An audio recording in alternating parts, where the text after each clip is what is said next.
No, I mean, at this point, the problem is what the Iranians want is immediate relief from international sanctions. There's no clear path to actually getting a lot of the sanctions removed, particularly those that started in the U.S. Congress. And so the Iranians are not going to get, I think, what they're demanding from the international community.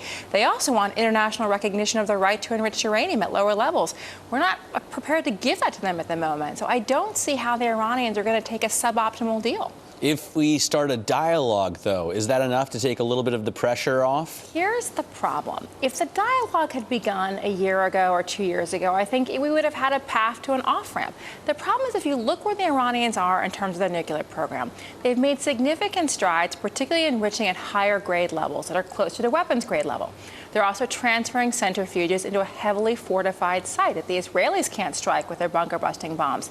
So we're potentially getting to the point where the Iranians are reaching breakout capability. And so the Iranians have made so much progress that if we don't get a deal soon, we're going to be in a whole different situation with the Iranians in terms of where they are in terms of their capabilities. Let me ask you about where they are in terms of their capabilities or where they want to be. We always write that they claim they only want to develop nuclear power and not nuclear weapons. Is there any possibility that there's a shred of truth to that statement? What they've always said consistently, and it's a program that began under the Shah, is it is strictly for civilian purposes, for power generation. And so that is what they tell their population. What has made people suspicious is the fact that they're enriching now at higher grade levels, which are closer to weapons grade level. It's not the 3.5 to 5% that you would need for power generation. So people are suspicious of why they're enriching at these higher grade levels. Also, there's a suspicion around what they've been doing at some sites, like the Parchin site. It's a military site, so the Iranians won't give access to inspectors to see it.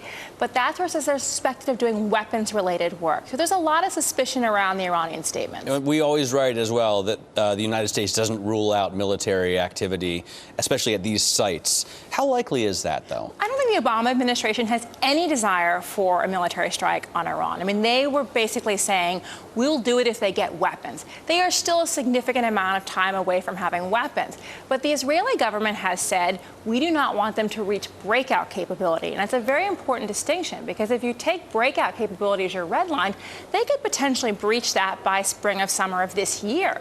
And so I think what we really have to watch are the statements coming out of the Israeli government and look at Israeli military action in Syria, particularly the bombing of the research site, and say, is this a forerunner to some type of Israeli unilateral action this summer? Is this administration firmly behind Israel, regardless of what it does? I mean, will we stand behind them even if they escalate attacks, for example, in Syria?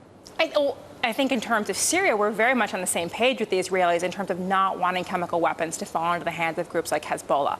Where I think we could see some divergence is clearly on the issue of Iran.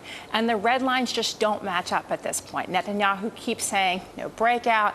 The American government keeps saying no weapons. And so I think this is where there's potential for a mismatch in terms of aspirations and aims.